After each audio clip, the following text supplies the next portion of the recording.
ואיתנו עכשיו, אלמנתו. בוקר טוב לך, שלום, ותודה שאת מדברת איתנו, אפרת. בוקר טוב, תודה. מה שלומכם? מה שלום הילדים? ואת?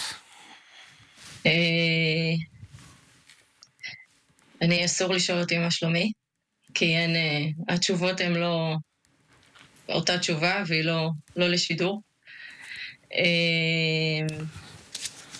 הילדים מתמודדים, כרגע עטופים נורא. כולם, אני, החברים, משפחה, כולם סביבם. מה אומרים להם? כל אחד בדרכו מה הם יודעים? מתמודד. את האמת. עוד באותו לילה. יש לי גילאים 13, 7, 6, 3 ו7 חודשים. אז השלושת הגדולים עוד באותו ערב קיבלו את האמת.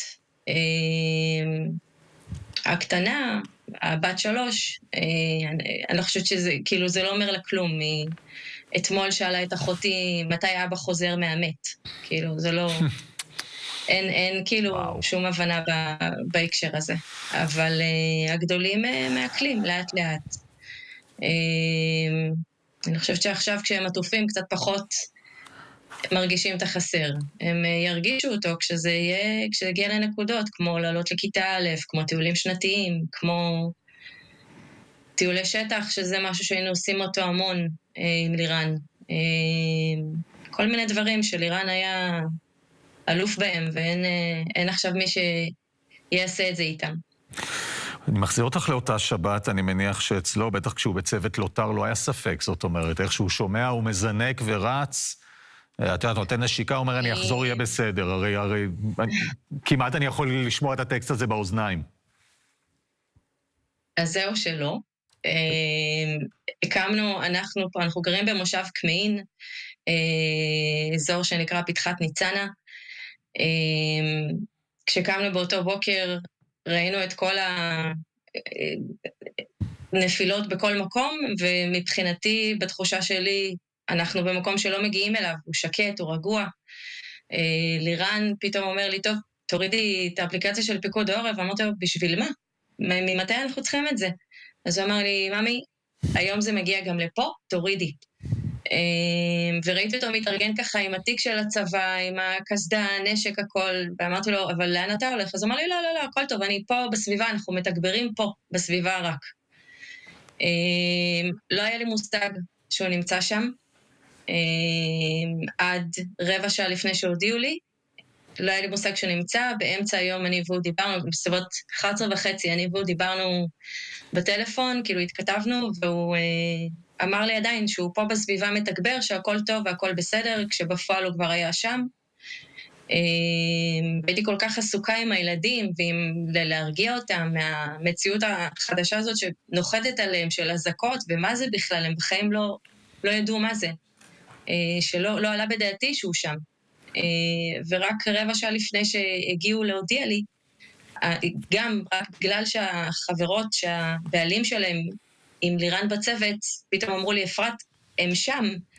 ואז הבנתי שמשהו לא בסדר, כי הוא לא עונה לי, הוא לא מקבל את ההודעות שלי. לא כלום, והייתי בטוחה שזה סתם כי הוא עסוק פה. ורבע שעה אחרי כבר באו להודיע. תגידי, איך ממשיכים מכאן? שאלה טובה. אין לי מושג. אני כרגע במצב עדיין של לחכות ללירן. אני צריכה להזכיר לעצמי על בסיס שעתי שלירן לא פה. אני יושבת בחוץ, אני כל הזמן מחכה לשמוע את הטרקטורון מגיע הביתה מהמשק. יש דברים שצריך לעשות בבית, באינסטינקט שלי, אני אומרת, טוב, נגיד ללירן שיעשה את זה. אני לא יודעת. כרגע אין לי מושג מי אני ומה אני, כאילו יש לי חברה שהגדירה את זה נכון, היא אמרה לי, את בגמילה. כי היינו כל כך יחד, ואני והוא, ומאוחדים, ועובדים ביחד, וחיים ביחד, ובמושב ביחד. כל הזמן זה רק אני והוא. וזו תחושה שאת הולכת לקחו ממני משהו מהגוף שלי, פשוט לא ברור לי איפה זה יושב עדיין, זה בכל מקום. אז אין לי מושג איך לענות על השאלה הזאת. אני לא יודעת איך אני ממשיכה הלאה. אני רק יודעת שאני חייבת בשבילי ובשביל הילדים, איך זה יגיע בהמשך. משהו שאנחנו, או מי שרואה אותנו, יכול לעשות כדי לסייע, משהו שאתם צריכים בבית, במשק? המשק, אנחנו עדיין בודקים, יש לנו, אנחנו מגדלים עדיין כבשים. לירן היה כמובן לירן היה המנצח של כל הדבר הזה, ויש לנו עסק תיירותי, שגם לירן היה, אני הייתי כאילו בבית עם הילדים, מאחורי הקלעים. עכשיו אני צריכה איכשהו לראות איך אני לוקחת את הכל על עצמי. כרגע באמת הכל כל כך עטוף וכל כך, אני אפילו לא יודעת עדיין לומר מה אני צריכה.